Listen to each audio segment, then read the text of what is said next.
Hello and welcome to the demo of the Antonov Industrial Surveyor. This device can be used to approximate the distance of map limits, including the X, Y, and Z axis. And this can be useful for anything that you need specific vector coordinates for. This was created with ballistic missiles in mind, but anything that you might need to approximate the limits of a map, this can achieve.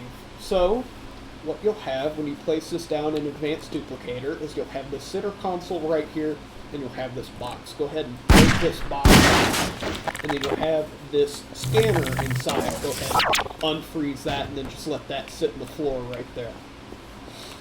Alright, so the first thing that we want to do is we want to activate the scanner. And that will turn on.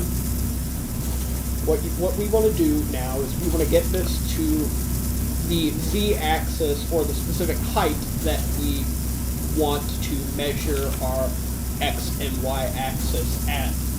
So if there are big buildings in the way, for example, you would want to get this over the buildings, or maybe at specific building heights, to see where that ranger will eventually probe around and find and print on this map right here. But I want it to be out of the way of everything, so I'm going to send it up to the sky for this demo. And what we'll do to achieve that is we want to change the device velocity. So positive numbers up, negative numbers down. We're going to go ahead and press E on the keyboard, and then we just want to type 1. And that'll send it up. Let it run for some time. Make sure to keep your eye on the scanner, because the hover balls will want to move it through the map boundaries, which is not good. So what I did is once I was done with it, I hit E on the keyboard again, and then deleted the number in there by hitting backspace. Then you hit enter again to exit out of the keyboard, and what we want to do now is we want to activate the screen. And there's nothing going on. There's nothing on the screen. So what's going on here?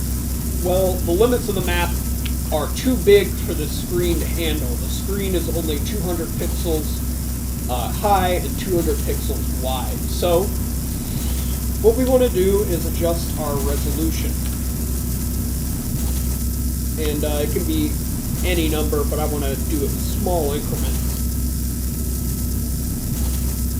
We just want to adjust our resolution until we see something on the screen.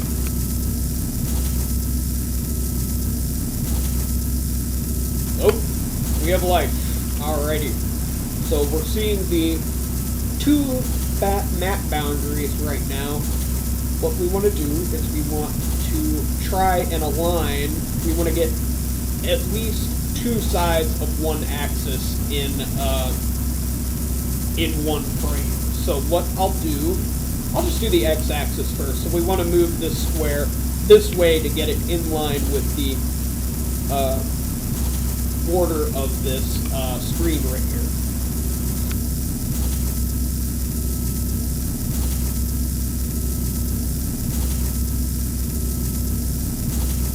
And remember, your x-axis offset is going to be in pure hammer units. So if you can approximate the total number of hammer units that the map limit might be away from your scanner, then try and do that. But you'll notice, after adjusting this offset, this border is no longer in the picture, and neither is the other side. That is a key indicator that we need to change our resolution once again, and every once in a while you're going to want to hit the screen reset. That way you just get a little bit of a cleaner sort of setup here. And we're going to go ahead and adjust the resolution again. Now we have two borders on our screen. We're going to go ahead and adjust the offset again.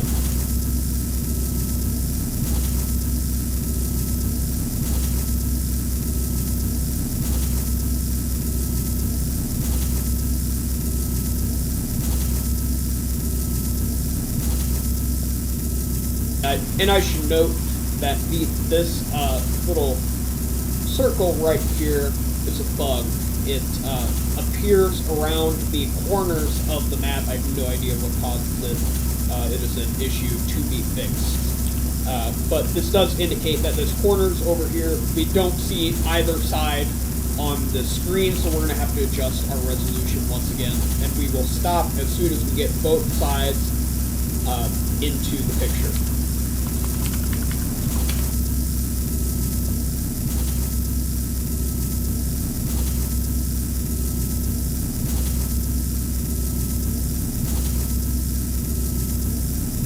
And you can deviate a little bit from the norm. You can play around with the x-axis, or you can play around with the axis offsets if you would like, if adjusting the resolution is not getting you anywhere.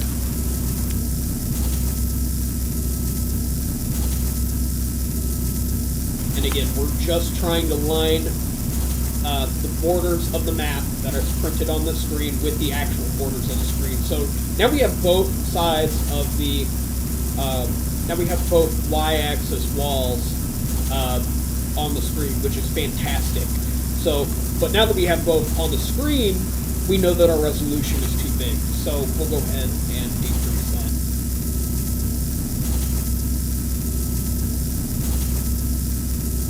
Hitting my reset screen button periodically to clear up the data that was previously stored.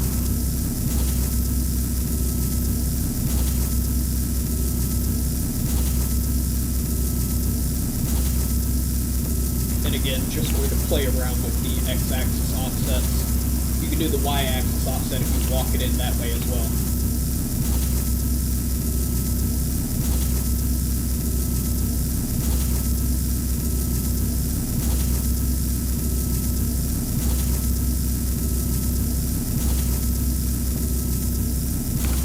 Now we have both sides, both y-axis walls within the screen, which is fantastic.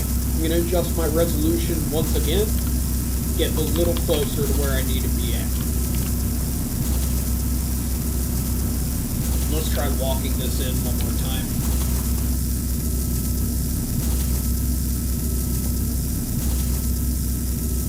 And I think we've hit gold. That is literally, I think, as good as it can get. And so what we need to do now is we need to walk down our y-axis as well.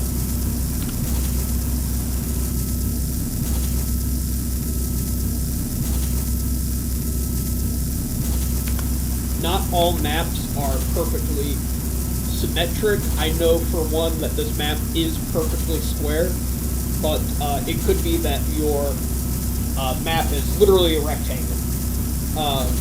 And that will affect your accuracy. I have yet to walk in a rectangular map, but walking in one set of coordinates will help you find your walking in two sets of coordinates, like for example here, and then aligning the bottom map border here, this little x-axis wall to the bottom of the screen will bring you an accurate result.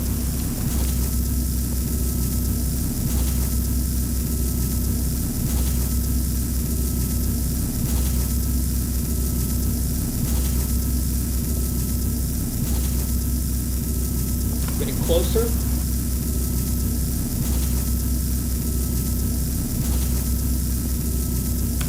That is perfect. I think that's about as good as it's going to get. So these are our settings right here. These are our values for X and Y. And let's go ahead and let's just see how accurate this is. These X and Y values. Just going to go ahead and deactivate the scanner right there. That way I can spin it around and show you where it is landing. So what I'm going to try and do is I'm going to move this little wheel right here, and I'm just looking for when the values don't change, because then that's how we know we hit a flat wall. So this first value here, 15359, looks to be our x-axis value. and that is our y, or that is our x max. So let's go ahead and spin this around one more time. Let's try and get another axis here. 15359, that looks like our y max. Alright, and we got another value that doesn't change right here, so that looks to be our x minimum, which is 15359.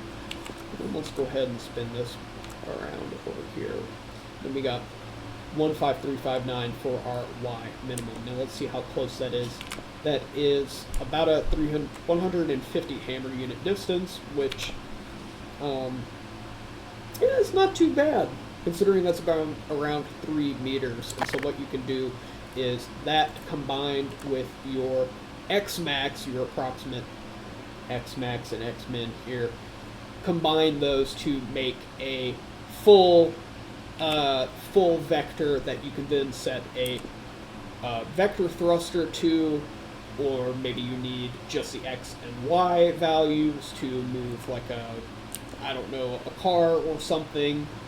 You can use those values for that. Now let me just quickly explain the z max and z min values. Now the z max value will shoot out the top of this rotunda right here. There it is, right there. And that will just tell you the maximum z value. There's another one in the bottom here that will shoot out and tell you the minimum.